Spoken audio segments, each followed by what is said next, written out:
আসসালামু আলাইকুম, স্বাগত জানাচ্ছি বিডি চ্যানেল ফর রাতের সংবাদে। সাথে আছে আমি লৌরা চৌধুরী। শুরুতে আলমগীর হোসেন সিটি সংবাদ শিরোনাম।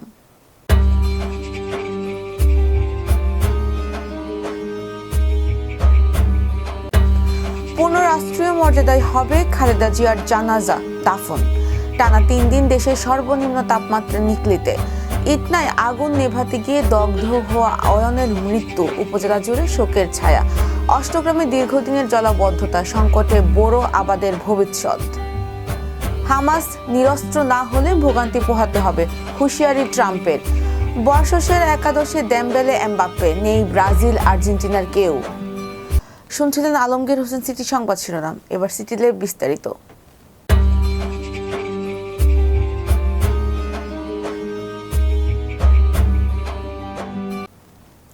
সাবেক প্রধানমন্ত্রী ও বিএনপি চেয়ারপারসন বেগম খালেদা জিয়ার জানাজা ও দাফন পূর্ণ রাষ্ট্রীয় মর্যাদায় অনুষ্ঠিত হবে বলে জানিয়েছেন প্রধান উপদেষ্টা ডক্টর মোহাম্মদ ইউনূসের প্রেস সচিব শফিকুল আলম।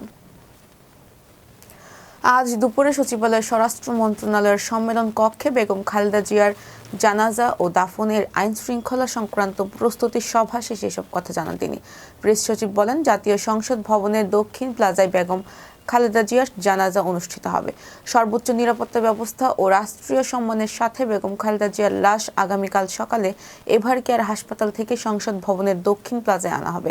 এ সময় রাস্তায় দুপাশে বিশেষ নিরাপত্তা ব্যবস্থা জোরদার করা হবে। তিনি বলেন, জানাজা সংক্রান্ত সকল কিছু পূর্ণ রাষ্ট্রীয় মর্যাদায় করা হবে। সম্প্রচার করবে বিটিভি। পুলিশের পক্ষ থেকে বলা হয়েছে, নিরাপত্তার কাজ করবে আইন শৃঙ্খলা বাহিনীর 10,000 সদস্য। মাঠে থাকবে সেনাবাহিনীও। এবার ম্যাপেল ইন্টারন্যাশনাল স্কুল স্থানীয় সংবাদ।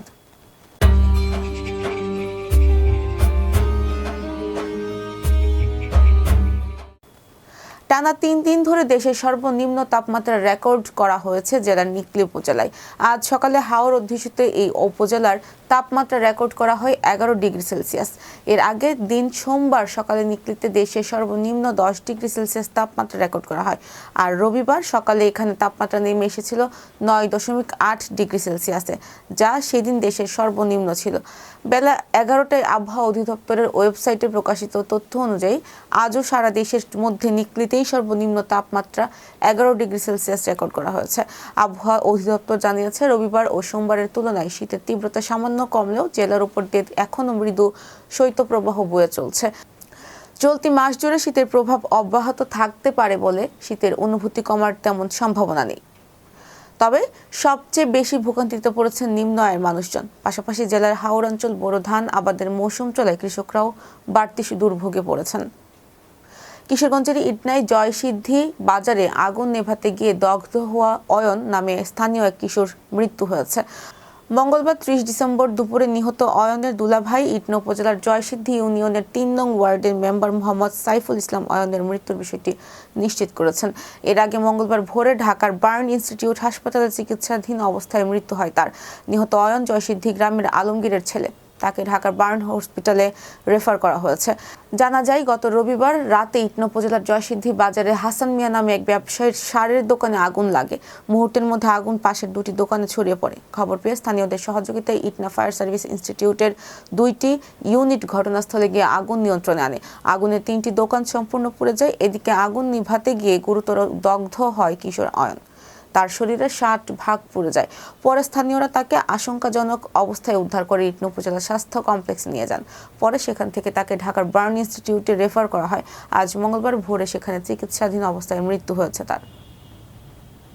কিশোরগঞ্জের অষ্টগ্রাম উপজেলার খয়েরপুর আবদুল্লাপুর ইউনিয়নের কলিমপুর, আবদুল্লাপুর, গয়েশপুর, খলাগাঁও ও বাজুকা হাওর এলাকায় দীর্ঘদিনের জলাবদ্ধতায় বোরো মৌসুমে চাষাবাদ মারাত্মক হুমকির মুখে পড়েছে। বছরের পর বছর পানি না নামায় বীজতলা তৈরি, জমি প্রস্তুত ও রোপণ কার্যক্রম শুরু করতে না পারে কৃষকেরা পড়েছেন চরম বিপাকে। স্থানীয়দের ভাষ্যমতে এই অঞ্চলের জমিগুলোতে সাধারণত রাসায়নিক সার লাগে না। হাওরের স্বাভাবিক উর্বরতার ফলে এসব জমিতে সাধারণ জমির তুলনায় প্রায় দ্বিগুণ ধান উৎপাদন হয়। কিন্তু পানি না নামায় এসব সম্ভাবনাময় জমি অনাবাদি থাকলে কৃষকরা বড় ধরনের অর্থনৈতিক ক্ষতির মুখে পড়বেন বলে আশঙ্কা করছেন তারা। এলাকাবাসীর ধারণা, চলতি মৌসুমে প্রায় 1500 একর জমি অনাবাদি পড়ে থাকতে পারে। খাল খনন, পানি নিষ্কাশন ব্যবস্থা ও কার্যকর উদ্যোগ না থাকায় প্রতি বছরে একই সমস্যায় ভুগছেন কৃষকরা। আগে স্থানীয় উদ্যোগে আংশিক পানি সরানো গেলেও এবার স্থানীয় সমাধান না থাকায় তারা পুরোপুরি অসহায়। সরেজমিনে ঘুরে দেখা যায় আব্দুল্লাহপুর, কলিমপুর, হাওড়ার প্রায় ৪৫% ফসলি জমি এখনও পানির নিচে ডুবে রয়েছে। এতে আগাম বীজ তলা তৈরি এবং নির্ধারণ সময়ে রোপণ কার্যক্রম অনিশ্চিত হয়ে পড়েছে।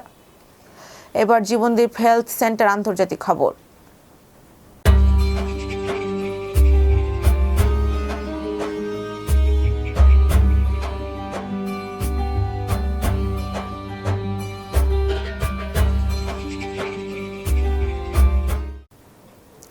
গাজা চুক্তির অংশ হিসেবে দ্রুত নিরস্ত্র না হলে হামাসকে ভোগান্তি পোহাতে হবে বলে হুঁশিয়ারি দিয়েছেন যুক্তরাষ্ট্রের প্রেসিডেন্ট ডোনাল্ড ট্রাম্প। একই সাথে ইসরায়েলের এই চুক্তি মেনে চলবে বলেও জানান তিনি। পাম বিচ থেকে এএফসি খবর জানায়, সোমবার ফ্লোরিডায় ইসরায়েলি প্রধানমন্ত্রী বেনিয়ামিন নেতানিয়াহুর সাথে এক যৌথ সংবাদ সম্মেলনে ট্রাম্প বলেন, চুক্তি অনুযায়ী তারা যদি নিরস্ত্র না হয় তবে তাদের চরম পরিণতি ভোগ করতে হবে। ট্রাম্প আরও বলেন, তাদের একটি নির্দিষ্ট ও স্বল্প সময়ের মধ্যেই নিরস্ত্রীকরণ করতে হবে। এ সময় ট্রাম্প প্রকাশ্যে নেতানিয়াহুর প্রতি তার সমর্থন ব্যক্ত করেন। গাজা যুদ্ধবিরতি পরিকল্পনার পরবর্তী ধাপে যাওয়ার ক্ষেত্রে কড়া অবস্থানে রয়েছেন ইসরায়েলি প্রধানমন্ত্রী। ইসরায়েল পদক্ষেপ নিয়ে কোনো সংশয় নেই জানিয়ে ট্রাম্প বলেন, ইসরায়েল যা করছে তা নিয়ে আমি চিন্তিত নই। এবার সিটি কনভেনশন হল খেলার খবর।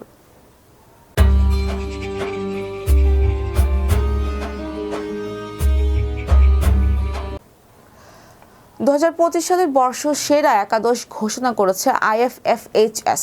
তবে সেরা ১১ই জায়গা হয়নি ব্রাজিল, আর্জেন্টিনার কোনো ফুটবলারের, যা দুই পরাশক্তি দেশের জন্য বড় ধাক্কাই বটে। ২০১৭ সাল থেকে বছরের সেরা খেলোয়াড়দের নিয়ে বর্ষ সেরা একাদশ প্রকাশ করতে শুরু করে ফুটবলের ইতিহাস ও পরিসংখ্যান সংরক্ষণকারী সংস্থা international federation of football history and statistics. সেই থেকে গত ৮ বছরে প্রতিবারই বর্ষসেরা একাদশে আর্জেন্টিনার কেউ না কেউ ছিলেন। ২০১৭ থেকে ২০২৩ পর্যন্ত লিওনেল মেসি একাই এই তালিকায় আর্জেন্টিনার প্রতিনিধিত্ব করেছেন।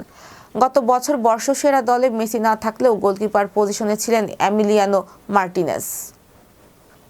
প্রিয় দর্শক, এই ছিল বিডি চ্যানেল 4 রাতের সংবাদ। সবাইকে পরবর্তী সংবাদ দেখার আমন্ত্রণ জানিয়ে আজকের মতো এখানেই বিদায় নিচ্ছি। সবাই ভালো থাকবেন, সুস্থ থাকবেন এবং নিত্য নতুন সংবাদ পেতে বিডি চ্যানেল 4 ফেসবুক পেজ ও ইউটিউব চ্যানেলের সাথেই থাকুন। আল্লাহ হাফেজ, শুভরাত্রি।